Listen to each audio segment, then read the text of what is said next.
What's up guys, Readiness Reviews here with you again. As we all know, the Milsurp collecting market is a tough one to be in these days. Over the past several years, prices have shot through the roof, and there's no sign of them coming down anytime soon, barring we experience some massive recession or something. But is it still possible to find surplus firearm deals in 2022? That all depends on your definition of a deal. In this video, we're going to be doing a rundown of my top 10 surplus firearms regularly coming in for $500 or less. Before we start our countdown, don't forget to give this video a thumbs up if you like seeing military surplus firearm videos on YouTube, and to subscribe to the channel to see all my future Milsurp videos. Let me know what your favorite Milsurp rifle is for that $500 or less price point. Now let's move it right into our first Milsurp rifle, and that is what we have here on my lap, the Arasaka. This is a Type 99 Arasaka, which was the main battle rifle of the Imperial Japanese Army in the Second World War, specifically in the Pacific Campaign. The Arasaka is one of the most abundant military surplus rifles in the United States, and that's because tons of these were brought back by soldiers after World War II and U.S. occupation of Japan and the surrounding areas. Just like most things on this list, Arasakas used to be a dime a dozen. However, nowadays, the prices have definitely gone up. It might take a little searching, but there are still deals to be had on both Type 99s and Type 38 rifles. If you're trying to score one for under a $500 bill though, it'll probably be a lot like this one, in that the mum is missing. Arasaka rifles are fantastic shooters. They are super durable and really high quality, all around extremely solid rifles. It's hard to beat that modified Mauser action of the Arasaka. The Arasaka does have an Achilles heel though, and that is ammo availability. Both 7.7 Japanese of the Type 99 and the 6.5 Japanese of the Type 38 is nearly impossible to obtain in quantity, and when you can find it, it's very expensive. So even as great as the rifle is, it's a pretty difficult task being able to feed these firearms. So if you're looking to do substantial shooting, this may not be the Milsurp for you. As I said, everything on this list is coming in at under $500. The Arasaka, though, can actually be had for a good deal less than that. From what I've noticed on the Milsurp market over the past couple years, they are still obtainable for as little as about $300. And of course, depending on condition and whatnot, that price will tick up closer to that $500 mark. Next on our top 10 list is one of my favorite subsects of Milsurp collecting, and that is Yugoslavian Mausers. This particular Yugoslavian Mauser is one of the newest firearms I've added to my collection. It is a M2447, which was a M24 Yugo Mauser that underwent re-arsenaling and updates in the late 1940s. One of my favorite things about Yugo Mausers is how many different variants of these things there are, and they also have some very cool history to accompany that. I'll link a video I did above me right here of a Yugoslavian M24 52C and the history surrounding that rifle, if you want to check that out. But as I was saying, with all those variants, you have the M48, the M24, the M2447, like this one, the M2452C, and the M9848, which is a Yugoslavian reworked German Kar 98K. Now, those particular rifles are coming in at above our $500 price point these days, but pretty much everything else I listed comes in at $500 or less. I actually picked up this particular example this year for less than $400. Another huge pro for the Yugoslavian Mausers is that they are all chambered in 8mm Mauser. As far as military surplus ammunition goes, 8mm Mauser is one of the most readily available. It can be had for affordable prices. Affordable being a relative term. All ammo is super expensive these days, but 8mm Mauser is one of those that is easy to find and won't absolutely break the bank to shoot. All of your Yugoslavian Mausers are super solid rifles. For the most part, they're accurate. Of course, they're reliable, stripper clip fed, and just like Pokemon, it kind of makes you want to collect them all. Up next on our list is the British Lee Enfield. This example that I have before me is one that we have seen on the channel several times over the past couple years. It has truly become one of the gems of my collection. I love this rifle, guys. This was a Royal Tiger Imports C-grade rifle that I fixed up and repaired myself. Of course, this is a number 4 Enfield, the warhorse of the British Empire in the Second World War. I would also put number 1 Enfields into this category. Both number 4s and number 1s are out there in circulation and can be had for $500 or less if you really look around. Number ones tend to fetch a little bit higher premium, but nevertheless, under $500 is still obtainable. Unlike most of the firearms on this list, imports of these rifles are still happening to this very day. Inner Ordnance is bringing these rifles in from Ethiopia still, both number 4s and number 1s. And although the condition on those rifles is very questionable, that is at least helping to keep the price of Enfields down. As soon as that importation has reached its end, the price of Enfields across the board will no doubt jump up. Right now, you can still get number 4 Enfields for $350. And in my opinion, a number 4 with a decent bore is certainly worth that much, regardless of the external condition. And on our rifle food front, .303 ammunition is at least still being factory produced to this day, and there is still some surplus floating around. A good deal of that has been imported over the past year or so. Feeding an Enfield is not the most difficult task. However, it can be a bit expensive. At number 7, counting down from 10, in no particular order, by the way, is Swedish Mausers. This is another rifle that I have very recently added to my collection. This was purchased this year, just a couple weeks ago actually, for under $500, so I know it is still possible. Your major variants of Swedish Mausers are the M96, the M38, and the M96-38, which is of course a M96 that was updated to the M38 standard. In the current market, Swedish Mausers are regularly fetching a price of more than $500, but this rifle is proof that it is still possible to obtain one for less than $500 even in 2022. The Swedish Mauser is considered quite possibly the most accurate military Mauser ever built. They are absolutely beautifully crafted rifles of the highest quality. Sweden was neutral in both World War I and World War II, and so their rifles never saw combat.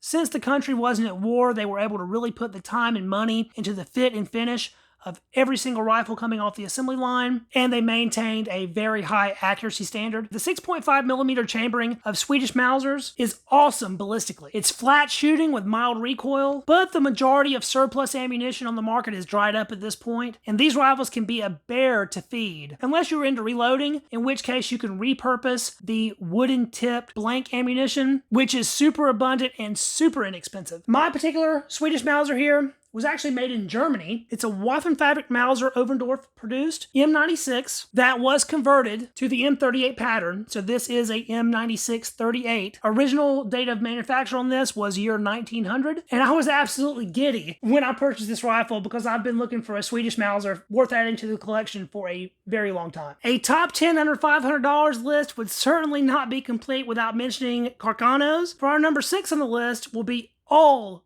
Carcano variants, M91 and M38, rifles and carbines, TS, cavalry carbine, all the above. Carcanos in general are literally the least expensive Milsurp on the market today. They have been very recently imported in abundance. That, along with their reputation of not being the greatest rifles ever made, has really kept the price on Carcanos very low, considering the rest of the surplus market. Our cap for this video is $500, but it is not at all impossible to find almost any Carcano variant that you would want for between about $200 and $400. Of course, some are cheaper than others, but that's the way anything goes, and condition always affects that as well. Carcanos are basically the M91-30 Mosin Nagant of the 2020s. It's going to be a sad day when the importation of these dry up and the price starts creeping up to match everything else in the surplus market. If you would ever wish to own a Carcano, I implore you, please do it before that event happens, because you will be kicking yourself otherwise. There are so many firearms out there that I wish I could have bought when I had the opportunity to, but I didn't for whatever reason, and now I regret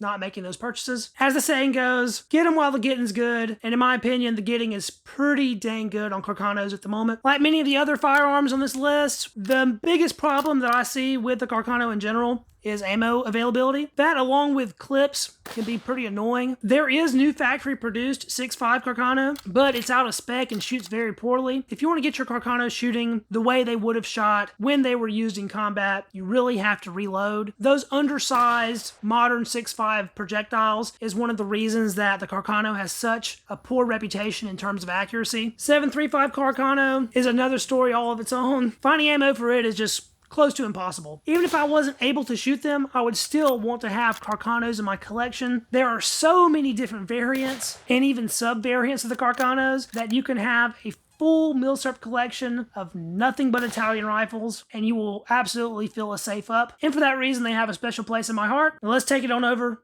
to number 5. Taking up the halfway point in our list is Turkish Mausers. This is a 1945 dated Kell Ankara Arsenal Mauser, and it's really a throwback in my personal collection. I've had this rifle for a very long time. It's one of the first military surplus Mausers I ever purchased. And even though I bought this rifle for way less than $500 more than 10 years ago, Turkish Mausers are still available for between $300 and $500 fairly commonly. If you look around, Turkish Mausers have been serially underappreciated in the collector market for about the last half century. They were really considered pretty trash firearms up until here recently. No one cared about Turkish Mausers. Like many of the other firearms on this list, when these were first being imported, no one really cared, and they were sold at very cheap prices. But as time has gone on and surplus has dried up, the price has crept up along with that. And anyone who's ever shot a Turkish Mauser will tell you that they are just as good as any other Mauser, and they have some pretty interesting history of their own. There's good variation within Turkish Mausers, so you can have your own little Turk Mauser collection if you'd like to. You can collect the older models going all the way back into the late 1800s, up until the M38s like I have here before me. The M38s and older models updated to the M38 pattern are my personal favorites because they're chambered in 8mm Mauser, and like the Yugoslavian Mausers that we talked about earlier,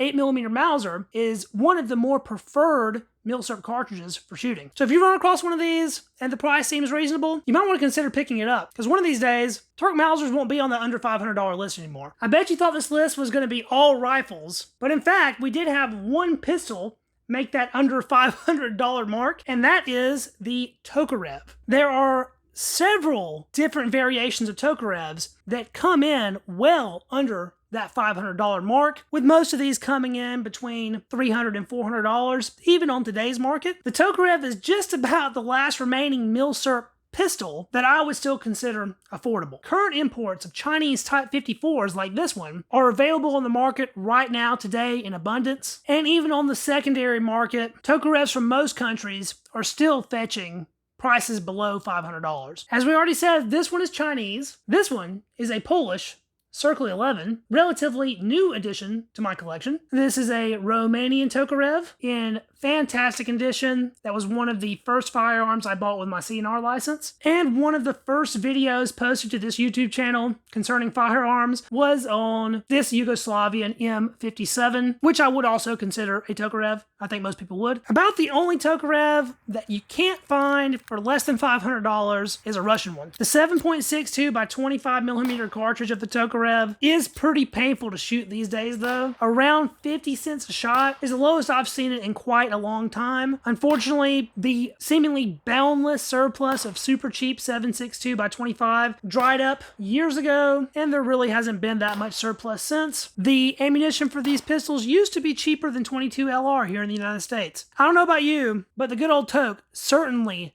does it for me. I love these guns, and I would like to finish my Tokarev collection at some point in my life. Next up, we have an elegant weapon from a more civilized age. Just kidding, of course. For number 3, we're talking Mosin Nagants. The Mosin is the OG cheap Milsurp. When I first got started collecting, they were sold literally everywhere for almost free. Not quite, but almost. Nowadays, Mosins are not quite as cheap, but still decently affordable in my opinion. With the average cost of a modern day M9130 like this coming in at between $300 and $450. That sounds crazy considering I could have bought truckloads of these for under $100 a piece, but it is what it is. Aside from the venerable M9130, it's also pretty possible to obtain the M91 Longboy for under $500 as well. It might just take a little bit more searching, but they are out there. One of the huge upsides to the Mosin is ammo availability. It is still easy to find, relatively affordable. It can be bought in bulk, still in surplus spam cans, and while it might not be sub $100 a can anymore, the price per round is still comparable to anything else out there. The Mosin is a fun shooter. They're accurate enough. Sure, they're a little bit finicky on loading. They don't have the best stripper clips, but on the M9130 specifically, the sights are pretty good, and they really did bust the Milsurp cherry of countless collectors out there, me among them. First rifle I bought when I turned 18 years old was a Mosin, and I don't regret that purchase one bit. If you don't currently have a Mosin in your collection, even in 2022 at these inflated prices, I would still recommend adding one to your collection before they go over $5. We've made it to the last Mauser on the list, a category of Mausers really, and that is Spanish Mausers. The major variants you'll run across the Spanish Mausers are the M1893, M1916, which I do have one in my collection, however it's torn apart at the moment, and the one I have on my lap here, the M1943. Honorable mentions are the FR7 and FR8 rifles, which unfortunately I don't have either of in my collection, but would love to add at some point. Spanish Mausers are another Milsurp that never really got much love in the collector market. People are finally starting to come around to the Spanish Mauser these days though, and prices are on the rise. It's unfortunate that 7mm ammunition has become so expensive these days with the exhaustion of surplus, but the Spanish Mausers chambered and 8mm Mauser and 7.62 NATO are still fairly easy to feed. Now, of course, the one I have here is a M43, produced in 1947, this particular example, and this has made its way to camera a couple times. This is the rifle that I got from the Hunter's Lodge for less than $200, shipping included, late last year. Now, I certainly wouldn't recommend rolling the dice for the Hunter's Lodge, but Spanish Mausers are still very affordable, easily coming in that $300 to $500 range for pretty much every model that I stated before, with the exception of the FR7 and FR8, which really seem to have garnered a premium these days. But even then, these are one of those rifles that you can pop into a random pawn shop and the person won't know what they're selling, just think it's another piece of Milsurp garbage and have a low price point on it for you to snatch up. The build quality of Spanish firearms was always considered questionable, but in reality, these Mausers are just as good as anything else out there. The Spanish made great firearms. They deserve a place in any Milsurp firearm collection. Darn good shooters for less than $500. The first 9 firearms on this list were in no particular order, but I really did save the king of Milsurps for this number 1 spot, the last firearm that we're going to talk about. And now it's time for the big reveal. The top spot on our list of the top 10 Milsurps for under $500 in 2022 is the Milsurp shooter and price to performance king, the Chinese Type 56 SKS. No one should be surprised that I would have this as the top Milsurp for under $500. Chambered in the ubiquitous 7.62x39 cartridge. Ammo for this is as cheap as it gets. It is as available as it gets. So you can basically do all the shooting you want and not break the bank relative to other firearms. It is virtually the only semi-automatic rifle on the market today at that $500 price point, and that is a huge boon for the SKS. Every other rifle we talked about in this top 10 was a bolt gun. The only other semi-automatic was our Tokarev, and that's a handgun. In years past, all the SKS variants were under $500. These days, about the only one that you can score for that price is our Chinese variant. Right now today, these are still available for around $4 to anybody that wants one online. You might even be able to find one a little less than that if you get lucky in person, but under $500 should be easily obtainable. One of the great things about the Type 56 specifically is that the bores on these rifles are chrome lined, and even though the external condition might be a little rough, they almost always turn out to be really excellent shooters with a nice, bright, shiny bore protected from that chrome lining. I cannot stress this enough. If you do not yet have a Chinese SKS in your collection, you absolutely must obtain one, or you will be sorry one day. There are people watching this video right now that are kicking themselves for not buying one last year, or the year before, or 5 years before that, or 10 years before that. Promise you, semi-automatic firearms are only going to appreciate. I don't care what happens, what's imported, semi-auto firearms that are military surplus will always go up in value, period. And it is virtually impossible to beat the literal bang for the buck that you get with the Chinese SKS. Whew. Well, that was a long video. And if you made it this far, I truly appreciate you sticking it out. Thanks so much for watching. Don't forget to let me know what you thought about the list down in the comments. I'm certainly looking forward to hearing some of you guys' opinions on what some of your favorite rifles for under that $500 price point is. And as always, don't forget to give the video a thumbs up if you like seeing military surplus firearms content on YouTube. Don't forget to hit that subscribe button to catch all of my future videos. Let me know which one of these rifles you'd like to see a more in-depth history review of, if any of them piqued your fancy. As always, good hunting, and I will catch you guys in the next video. See you then. Peace.